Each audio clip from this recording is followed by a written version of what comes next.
Visayas ang poste.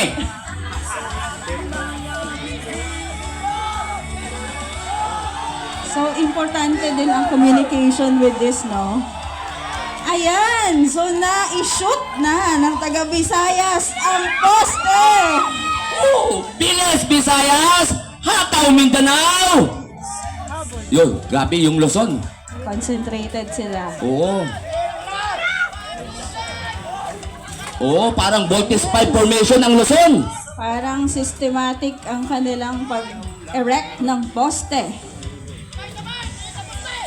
Yun, sabay-sabay daw, sabi ng Luzon.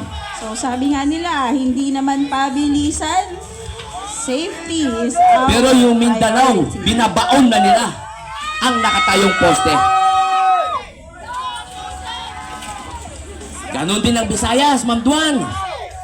Humahabol si Luzon. Ayun na. Nakatayo na ang tatlong poste. Ramdam na ramdam yung adrenaline rush.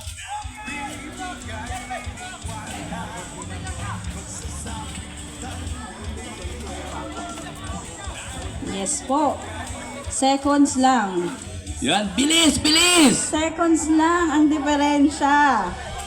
So, titingnan natin ang standard na pagpatayo ng poste. So, for the information of everybody, pag sa mga bundok, kailangan manual ang pagpatayo ng poste. Yun. Mukhang yung Visayas, mukhang okay na.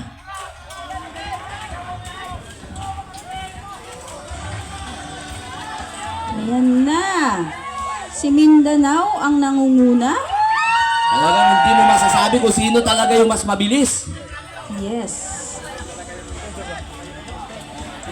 Si Visayas, Pero kung titingnan mo yung Luzon, Ma'am Duan, mukhang chill-chill lang pero mabilis din.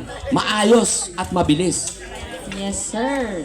Sobrang systematic. Tingnan mo yung mga audience natin. Before, nakaupo lang lahat nung Visayas na competition. Pero ngayon, Nakatulala na sila. nakatulala at nakatayo na rin sila.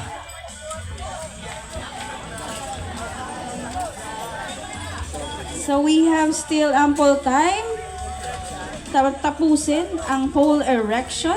Ilang minutes pa ba, Ma'am Duan? We have 6 minutes. I'm sure yung mga GMs ng iba't ibang